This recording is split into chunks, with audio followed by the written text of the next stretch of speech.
तो प्यारे विद्यार्थियों नमस्कार, स्वागत है आप सभी का एक और नए वीडियो में। प्यारे विद्यार्थियों, आज हम देखेंगे त्रैमासिक परीक्षा 2022-23 कक्षा 10वीं हिंदी विषय का पूरा क्वेश्चन पेपर और इसमें आने वाले सभी क्वेश्चन जो कि आपकी परीक्षा में बिल्कुल आने वाले हैं।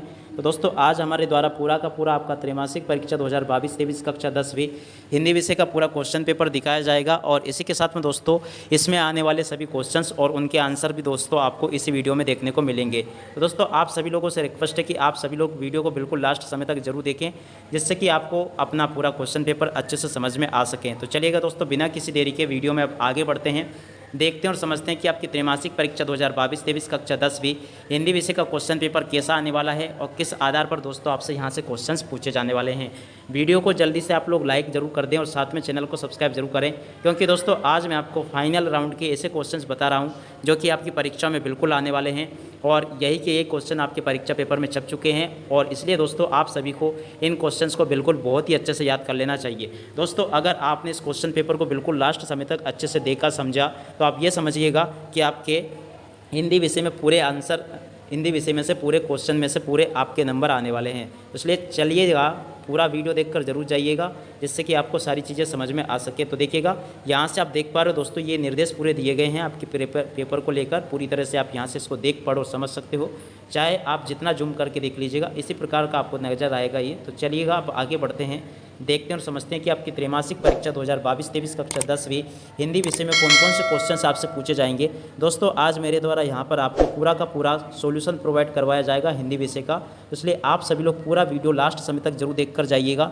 जिससे कि आपको कक्षा 10वीं का हिंदी विषय का पूरे क्वेश्चन और उनके आंसर्स आपको अच्छे से समझ में आ सकें। तो चलिएगा अब आगे बढ़ते हैं, देखते हैं और समझते हैं कि क्या क्या क्वेश्चन आपसे दोस्तों यहाँ से पूछे जाने वाले हैं। तो देखिएगा दोस्तों, आपका जो क्वेश्चन पेपर होगा उसमें सर्वप्रथम दोस्तों इन पार्टों से क्वेश्चंस पूछे जाएंगे। आपका जो हिंदी क्षितिज है भाग 2, इसमें से दोस्तों आपका जो काव्यखंड दिया गया, क्या क्वेश्चंस आपसे पूछे जाने वाले हैं। तो पहला क्वेश्चन तो आप लोग यहाँ से इसको नोट कर लेंगे, गोपियों द्वारा उद्धव को भाग्यवान कहने में क्या व्यंग निहित है। आप पूरा का पूरा इसको यहाँ से देखेंगे और इसको इस जगह से नोट कर लेंगे। पूरा का पूरा ये क्वेश्चन दोस्तों आपको यहाँ से नोट कर लेना है, याद कर लें आप बिल्कुल, ये आपके परीक्षा पेपर में बिल्कुल आने वाला है। इसके अलावा अगला क्वेश्चन ये दिया गया है, आप इसको यहाँ से समझ सकते हो, उद्धव के व्यवहार की तुलना किस किस से की गई है। तो इस क्वेश्चन को भी आप लोग यहाँ से देखेंगे, समझेंगे और पूरा का पूरा दोस्तों यहाँ से आप लोग इसको याद कर लेंगे। ये आपके पेपर में बिल्कुल छप चुका है, आप इस क्वेश्चन को भी अच्छे से याद जरूर कर लें। और उसके अलावा अगला क्वेश्चन यहाँ पर दिया गया है, गोपियों ने किन किन उदाहरणों के माध्यम से उद्धव को उलाने दिए हैं। तो इन क्वेश्चंस को आप लोग अच्छे से याद कर लेंगे, ये बिल्कुल आपकी परीक्षाओं में आने वाले हैं। चलिएगा अब आगे बढ़ते हैं और आगे के कुछ क्वेश्चंस और देख लेते हैं। तो देखिएगा दोस्तों कि ये 7वां क्वेश्चन जो यहाँ पर दिया गया है, गोपियों ने उद्धव से योग की शिक्षा कैसे लोगों को देने की बात कही है। इस क्वेश्चन को भी आप लोग अच्छे से याद कर लेंगे, ये बिल्कुल आपसे परीक्षाओं में पूछा जाएगा। अब इसी के अलावा दोस्तों अगर आगे देखा जाए तो आगे तो यहाँ से आपको और ज़्यादा कुछ चीज़ें नहीं देखनी हैं। अब आगे हम बढ़ते हैं अगले पार्ट की ओर। तो ये रहा दोस्तों आपका अगला पार्ट, जो कि किसका दिया गया है, तुलसीदास का। तुलसीदास का कौन सा पार्ट है दोस्तों, तुलसीदास का ये है राम लक्ष्मण परशुराम संवाद। जी हाँ दोस्तों, तुलसीदास जी का जो पार्ट 2 है राम लक्ष्मण परशुराम संवाद, इस पार्ट में से कौन कौन से क्वेश्चन याद कर लेने हैं। तो देखिएगा ये वाला क्वेश्चन जो आप देख पा रहे हो, परशुराम के क्रोध करने पर लक्ष्मण ने धनुष के टूट जाने के कौन कौन से तर्क दिए। इस क्वेश्चन को आप बिल्कुल अच्छे से याद जरूर कर लेंगे, ये क्वेश्चन बिल्कुल ही आपसे परीक्षा में पूछे जाएंगे। आप लोग इन क्वेश्चंस को बिल्कुल अच्छे से पढ़ के जाएँ परीक्षा देते समय। और यहाँ पर ये जो इसका उत्तर दिया गया है, आप लोग इसको भी पूरा देख लेंगे। अगर दोस्तों आपने इसको पूरा याद कर लिया अच्छे प्रकार से, तो पूरा के पूरे क्वेश्चन दोस्तों आपसे इसी आधार पर पूछे जाएंगे। तो चलिएगा अब आगे बढ़ते हैं। तो अगला क्वेश्चन यहाँ पर आपको दिया गया है, परशुराम के क्रोध करने पर राम और लक्ष्मण की जो प्रतिक्रिया हुई, उनके आधार पर दोनों के स्वभाव की विशेषताएं अपने शब्दों में लिखिए। तो इस क्वेश्चन का आंसर भी आप लोग अच्छे से देख लेंगे और समझ लेंगे, जिससे कि ये वाला क्वेश्चन का आंसर भी आपको अच्छे से याद हो जाएगा। और उसके अलावा आगे आप देख पा रहे हो यहाँ पर, लक्ष्मण और परशुराम के संवाद का जो अंश आपको सबसे अच्छा लगा उसे अपने शब्दों में लिखिए। तो वैसे तो दोस्तों ये क्वेश्चन आपके लिए कोई ज़्यादा महत्वपूर्ण नहीं है, इस क्वेश्चन को नहीं याद करें तो अच्छा रहेगा आपके लिए। तो चलिएगा अब आगे बढ़ते हैं। और एक ये वाला क्वेश्चन जो आपको दिखाया दे रहा है, लक्ष्मण ने वीर योद्धा की क्या क्या विशेषता बताई है, और ये इसका उत्तर है दोस्तों। आप पूरा का पूरा यहाँ से इसको नोट कर लेंगे और इसको याद भी कर लेंगे। पूरा क्वेश्चन दोस्तों आपसे इसी आधार पर पूछा जाएगा, जैसा कि दोस्तों आप यहाँ से इसको देख पा रहे हो। इस क्वेश्चन के आंसर को भी आप लोग अच्छे प्रकार से याद कर लेंगे। चलिए अब आगे बढ़ते हैं। तो देखिएगा और ज़्यादा कुछ नहीं करना है आपको, यही क्वेश्चन से दोस्तों यहाँ से आपको याद कर लेने हैं। चलिए अब दोस्तों अब आगे बढ़ते हैं और अगले पार्ट को देखते हैं। दोस्तों इसी में अगला पार्ट जो दिया गया आपका पार्ट 4 है ये, जिसका कि नाम है, जिसके लेखक जयशंकर प्रसाद है और पार्ट का नाम है आत्मकथ्य। तो पहला क्वेश्चन आपको ये वाला इसमें से याद कर लेना है, कवि आत्मकथा लिखने से क्यों बचना चाहता है। क्यों बचना चाहता है दोस्तों, इसका पूरा यहाँ पर उत्तर दिया गया है। आप अच्छी प्रकार से दोस्तों इस उत्तर को याद कर लेंगे, ये आपसे परीक्षाओं में बिल्कुल पूछा जाएगा, पूरी तरह से आप लोग इसको याद कर लें। और उसके अलावा दोस्तों अगला क्वेश्चन यहाँ पर आपको दो ये जो दिखाई दे रहे हैं, आप दोनों के दोनों ही क्वेश्चन को यहाँ से याद कर लेंगे। आप सभी के लिए बहुत ही ज़्यादा ज़रूरी है और महत्वपूर्ण भी है, तो आप सब लोग इन क्वेश्चंस को यहाँ से याद कर लें, जिससे कि दोस्तों आप लोग इनको परीक्षाओं में लिख कर आ सकें। इसके अलावा अगला क्वेश्चन दिया गया है, स्मृति को पाते बनाने के लिए कवि का क्या आशय है। तो इस क्वेश्चन को भी आप लोग यहाँ से याद कर लेंगे, जिससे कि आप लोग इनको परीक्षाओं में लिख कर आ सकें। तो देखिएगा आगे अगर देखा जाए तो यहाँ पे एक ये वाला क्वेश्चन दिया गया है। देखिएगा अब ज़्यादा कुछ भी इसमें महत्वपूर्ण नहीं है, आप इस वाले क्वेश्चन को जरूर आप देख लेंगे। 7वें नंबर का जो क्वेश्चन दिया गया है, कवि ने जो स्वप्न देखा था उसे कविता में किस रूप में अभिव्यक्त किया है। तो इसको भी आप याद कर लेंगे। इसके अलावा दोस्तों आपका पार्ट 5 है यहाँ पर, जिसका नाम एक का तो उत्साह है और एक का अट नहीं रही है। तो देखिएगा उत्साह नामक पार्ट में से ये वाले क्वेश्चन आपको अच्छे से याद कर लेने हैं, एक तो ये वाला और एक ये वाले क्वेश्चन के आंसर को आप लोग अच्छे से याद कर लेंगे। देखिएगा दोस्तों यहाँ पर हमारे द्वारा आप सभी की तैयारियों के लिए क्वेश्चन के साथ साथ में आंसर भी बताए जा रहे हैं, क्योंकि कई बार आप छात्रों की चिंताएं रहती थी, आप शिकायत करते थे कमेंट में कि सर आप सिर्फ क्वेश्चन बताते हो, उनके आंसर नहीं बताते हो। तो आप इन क्वेश्चन को जरूर याद कर लें। आप चाहे तो दोस्तों इसमें से चौथे क्वेश्चन को स्किप कर सकते हो, इसको ज़्यादा याद करने की आपको कोई आवश्यकता नहीं है।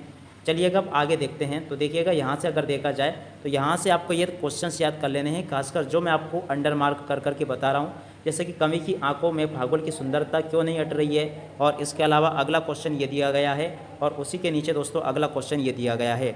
इन दोनों ही क्वेश्चन को दोस्तों आपको बहुत अच्छे से याद कर लेना है। तो दोस्तों देखिएगा आपका जो क्षितिज भाग 2 था, जिसका कि काव्य खंड था, उसके सभी पार्ट कंप्लीट हो चुके हैं। अब हम देखेंगे इसके गद्य खंड को। दोस्तों अगर आपकी क्षितिज भाग 2 काव्य खंड के बाद में गद्य खंड की बात की जाए तो इसका पहला पार्ट जो है दोस्तों आपका पार्ट 1 है, नेताजी का चश्मा। तो नेताजी का चश्मा पार्ट में से कौन कौन से क्वेश्चंस दोस्तों आपसे परीक्षाओं में पूछे जाएंगे वो भी हम देख लेते हैं। तो पहला क्वेश्चन तो ये आपको बिल्कुल याद कर लेना है, ये आपकी परीक्षाओं में पूरी तरह से छप चुका है दोस्तों। आप इस क्वेश्चन को बिल्कुल याद कर लेंगे कि नेताजी का चश्मा पार्ट में जो दिया गया है, सेनानी ना होते हुए भी चश्मे वाले को लोग कैप्टन क्यों कहते थे। तो इस क्वेश्चन का ये आंसर दिया गया है, आप लोग यहाँ से इसको याद कर लेंगे। और उसी के अलावा दोस्तों अगला क्वेश्चन यहाँ पर आपको देखने को मिल रहा है, आप लोग इसको भी याद कर लेंगे। हालदार साहब ने ड्राइवर को पहले चौराहे पर गाड़ी रोकने के लिए मना किया था, लेकिन बाद में तुरंत रोकने को कहा, ऐसा क्यों। तो इस क्वेश्चन को भी आप लोग यहाँ से याद कर लेंगे। और उसी के अलावा दोस्तों अगला क्वेश्चन यहाँ पर आपको दिया गया है, इस क्वेश्चन को आप लोग यहाँ से देखेंगे और अच्छे प्रकार से दोस्तों इस क्वेश्चन को आप लोग यहाँ से याद कर लेंगे। और उसी के अलावा अगला क्वेश्चन आप यहाँ पे देख पा रहे हो, क्या लिखा है, हालदार साहब ने ड्राइवर को पहले चौराहे पर गाड़ी रोकने की मना किया, लेकिन बाद में तुरंत रोकने को कहा, ऐसा क्यों। तो देखिएगा इसको पूरा आप लोग यहाँ से याद कर लेंगे। चलिए अब आगे बढ़ते हैं और इसके पार्ट 2 के क्वेश्चंस देख लेते हैं। यहाँ से आपको सिर्फ इतने ही क्वेश्चन याद करने हैं दोस्तों, ज़्यादा आपको यहाँ से याद करने की आवश्यकता नहीं है। चलिए अब आगे बढ़ते हैं और अगले पार्ट को देखते हैं। तो यहाँ से आप देख पा रहे हो, रामवृक्ष बेनीपुरी जी का पार्ट है, पार्ट 2, जिसका कि नाम है बाल गोविंद भगत। तो बाल गोविंद भगत पार्ट में से कौन कौन से क्वेश्चन आपसे पूछे जाएंगे वो भी हम देख लेते हैं। तो पहला क्वेश्चन तो यही वाला आपको याद कर लेना अच्छे से, इसमें से ज़्यादा नहीं दोस्तों, आपको 4 पॉइंट जरूर अच्छे से याद कर लेना है। तो 4 पॉइंट को आप लोग अच्छे से याद जरूर कर लेंगे। और उसी के अलावा दोस्तों आगे देखा जाए तो यहाँ से आप देख पा रहे हो, ये वाला क्वेश्चन जो दिया गया है, भगत की पुत्रवधू उन्हें अकेला क्यों नहीं छोड़ना चाहती थी। इस क्वेश्चन को आप बिल्कुल अच्छे से याद कर लीजिएगा, ये आपकी परीक्षा में बिल्कुल आ चुका है। और उसके अलावा अगला क्वेश्चन, भगत ने अपने बेटे की मृत्यु पर अपनी भावनाएं किस प्रकार से व्यक्त की। इस क्वेश्चन को भी आप लोग अच्छे से देखेंगे और पूरी तरह से आप लोग इसको याद कर लेंगे। तो देखिएगा दोस्तों पार्ट 1 और पार्ट 2 हमने यहाँ तक समझ लिया है। अब ज़्यादा कुछ आपको यहाँ से याद करने की ज़रूरत नहीं है। वैसे आप चाहे तो ये 5वां क्वेश्चन जरूर आप याद कर सकते हो इस वाले को। और इसके अलावा अब आपका अगला जो पार्ट दिया गया है यहाँ पर, जिसका नाम क्या है दोस्तों वो भी हम देख लेते हैं। यशपाल का पार्ट है दोस्तों लखनवी अंदाज।